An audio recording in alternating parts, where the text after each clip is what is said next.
Hey there, thanks for tuning in to this one cool thing video on a PLN. My name is Mr. Ori, and I want to start off by talking about when I first started thinking about doing this idea. I actually read an article on Edutopia about this topic called 20 Time. You may hear me talk about this a lot.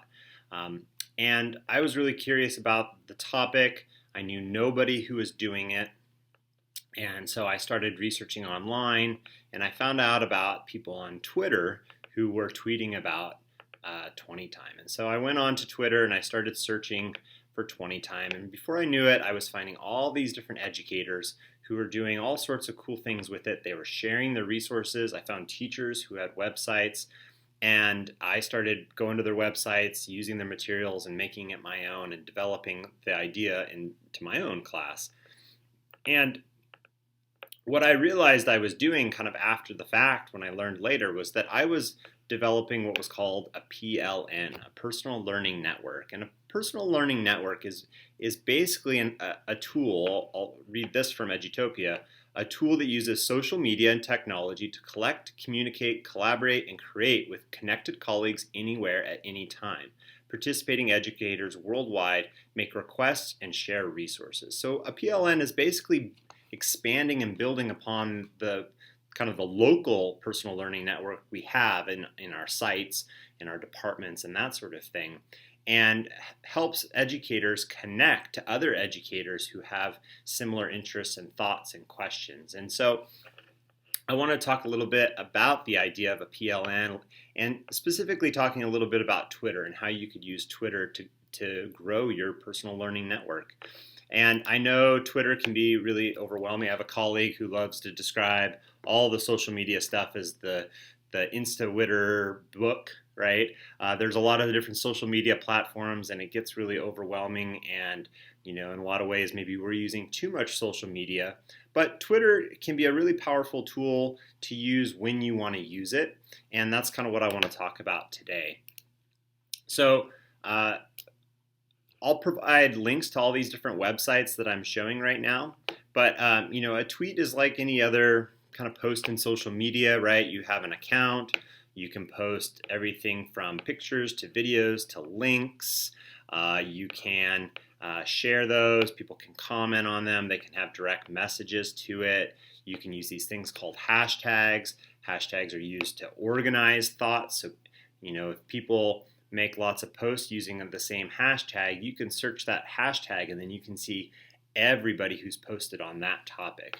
And really that's what I did. When I first started, I just came to Twitter and I typed in the hashtag 20 time, and I came to 20 time, and all of a sudden now I was starting to see, here are some educators that tweet about it a lot. I was starting to see educators who were doing it in their class. And I found Joy Kerr, ended up going to her webpage, and this is where I found a lot of resources. So Twitter can be really great. You can create an account. You don't need to be posting anything on it, but you can start searching for topics that you're interested in. Maybe you're a math teacher and you're wanting to find out stuff about math, or maybe even more specifically geometry, right? Here you can start seeing teachers that are sharing stuff that they're doing in their given topics. So you might get some cool ideas and start finding new resources. There's also this thing called chats, where people will have created a date and time where educators can log on to Twitter.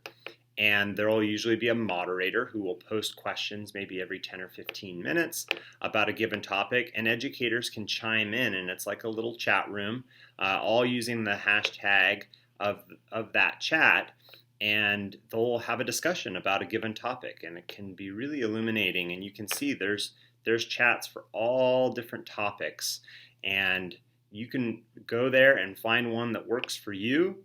And even if you're not contributing, even just following along, you can see what other people are saying. So there are a lot of different resources out there. There's a lot of really good people and pages to follow. I've got this page here, 50 of the best educator accounts on Twitter to follow.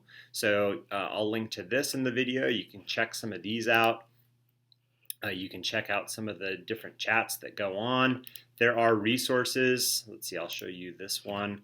There are resources where you can learn how to grow your PLN, give maybe some more defined process of working through this.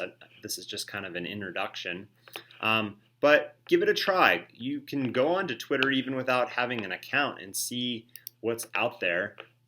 As you can see, I've been really trying to use the hashtag #OneCoolThing to archive the cool things that I see in classes and the stuff that I'm doing around this YouTube channel. So here you can see, by typing in #OneCoolThing, you can see all previous posts of things that I've seen teachers already doing and sharing that out there.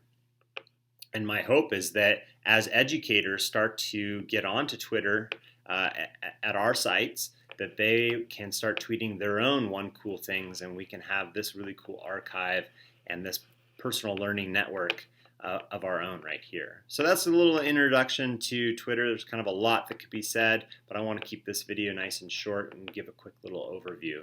So if you want to learn more about this, please reach out to me or just start searching online. There's tons and tons of resources out there. Maybe the simple first step is just go onto Twitter and start searching, see what you find. Thanks for considering this #OneCoolThing. I hope it's something that might appeal to you, and I'll see you at the next video. Thanks so much.